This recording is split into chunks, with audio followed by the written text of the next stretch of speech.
Hello and welcome to the Grandfather's Cave. In this short video I'm going to show you how you can use cards to improve your game experience when playing role-playing games.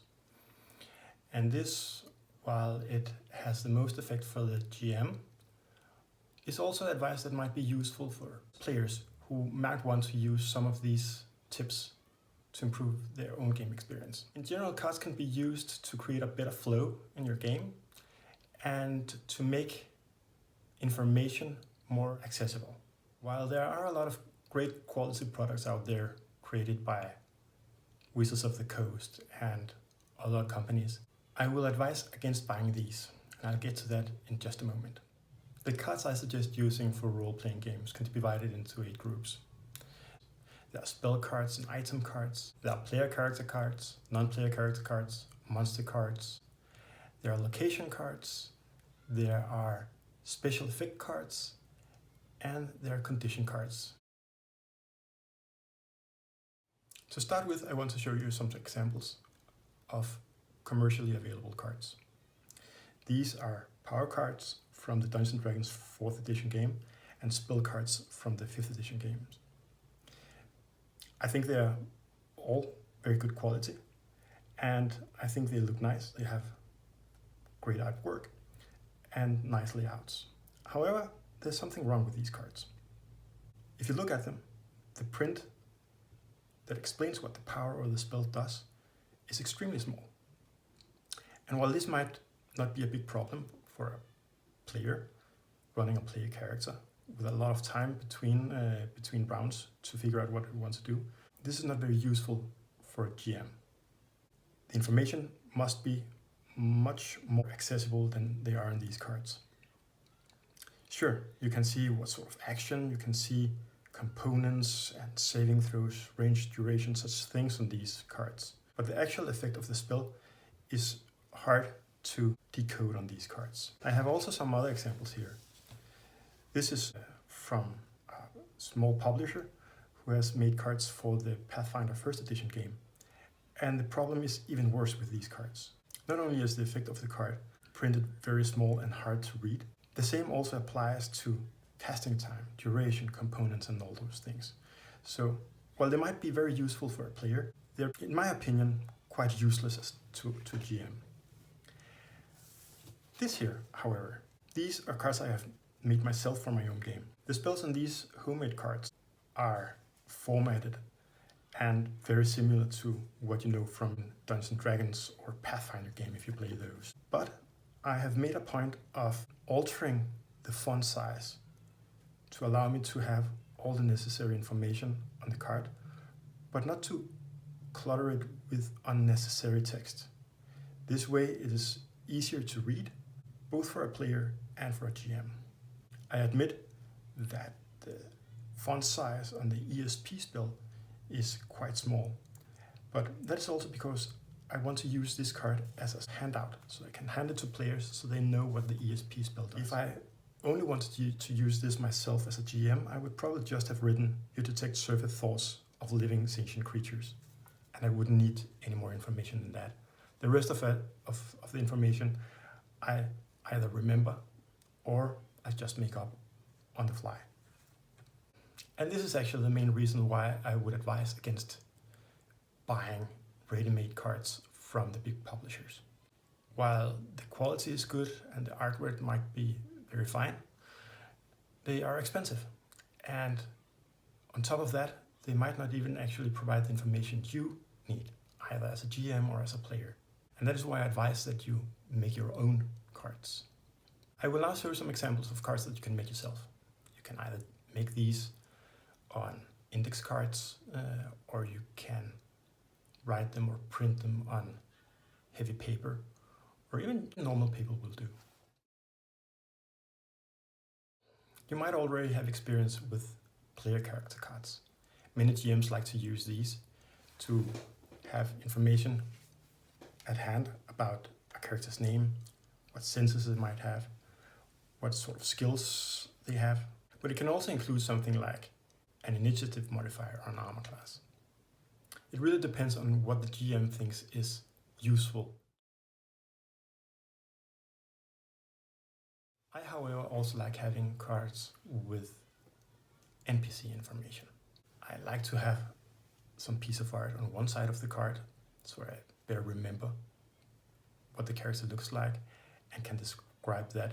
And on the other hand, I have the name of the character, what role they have in the game, but also what personality traits they have and what sort of voice I want to use when role-playing that character. Having this on a card is very useful, especially for recurring characters, so that a character has the same voice every time. When I make my own cards for the game, I like to use a text program. That way I can quickly make a template, which I can reuse, and I'm able to quickly make a handful of both NPC cards, spell cards, monster cards, whatever suits my need at the moment. While I think NPC cards are very useful, I think this approach of making my own cards is even more so when making monster cards. Monster cards have statistics like strength, hit dice, hit points, speed, and special abilities written down on them in a very abbreviated or condensed format so that I have all the information I need in one card and in a font size that makes it easy for me to read. In addition, I have only included information that I find necessary for running this monster in a given encounter. A creature with a large selection of spells would not have them all listed on such a card. I would select a handful of spells that I think would be used during an encounter. Nothing more, nothing less. If you put your monster cards into card sleeves, you have the benefit that they are very well protected. And in addition, you can write on the card sleeves without leaving lasting marks on the cards. That way you can reuse the cards for the monsters as many times as you need. And it will also be a very great help for you later on, since you will not have to make new monster cards every time you prep for a game. You will be able to reuse the monster cards many times and therefore get a lot of benefit from the initial preparation. Something that has inspired my approach to NPC cards and monster cards are these promotional cards that I got back in 1990. I think it was in either Dragon magazine or a Dungeon magazine. Here you can see that there are illustrations taken from popular Dungeons & Dragons novel at that time. There's Brutal Battlehammer from the Icewind Dale trilogy. There's Raistlin and Caramon from the Dragonlance novels. But aside from that, on the backside, there is a stat block for that character. It is very concise. It has just the necessary information to run that character. Keep in mind that these cards were designed for Advanced Dungeons & Dragons 2nd edition, so there's not a lot of information regarding skills and feats and something like that. But I would argue that a GM with a bit of improvisation can find these very useful. I treat NPC cards and monster cards as two different things, because to me there's a great difference between running a social interaction encounter with an NPC and running a combat. But sometimes you might need combat stats for an NPC.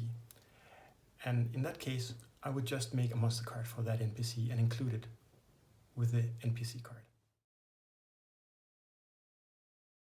I also find item cards to be very useful. These I can use to quickly reference the card and find the information I need about the item. But I can also use them as handouts. I can hand these to the player and they will have all the necessary information about that given item, instead of me having to spend a lot of time explaining it to them during the game. What I have here is an example of some promotional cards that I got. I think they are originally designed for the Pathfinder game when I look at the artwork. I think the artwork is nice, but when I flip them over, there's nothing there aside from a description and a blank space to write notes. This I don't find particularly useful and would advise against any product like this. While I don't often use this myself, I have experimented with making location cards. If there's a location where there are a lot of things that I need to describe, I don't want to forget any of them. Or if the map of the location is somewhat complicated, then I like making a location card. On the location card, I put down all the information I don't want to forget giving to the players, the name of the location, and on the back side I would illustrate what that location looks like. That way I can show it to the party cartographer if there is one, thereby making it easier for that player to add that location to the map they are drawing for the party. In addition to location cards, I sometimes make special effect cards. If, for instance, players are in a dungeon where there's a fog clouding everything, then I might want to have a card that describes the exact effect of the card, so that I don't forget it during the game. Or if the players are in the wilderness and there are some specific effects, be it cold weather, warm weather, or something entirely different, then I might also want to have that on a card. It makes it easy for me to refer to, and it also reminds me that this effect is ongoing.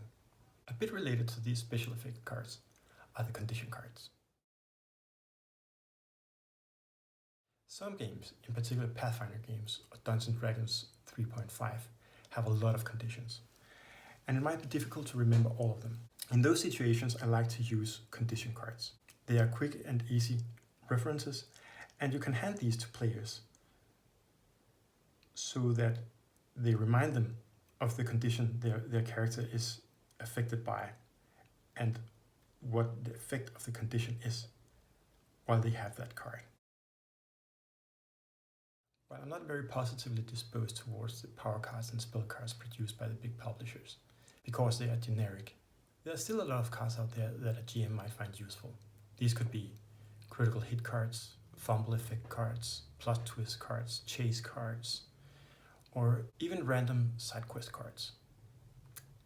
It really comes down to your preferences as GM, and that is why I'm making this video. Because while there are many very good cards out there, what's important is, are they good for you? So my advice is get inspiration from what's out there. If there's something that you cannot live without, go ahead, buy it. But really you should consider making your own cards, because that way you might get exactly what you need for your game. I hope you enjoyed the content of this video and found it useful. I would love to hear your comments on how you use cards and other game aids to improve your game. And if you have suggestions on future videos, please let me know. Please like and subscribe, and until the next time, keep playing.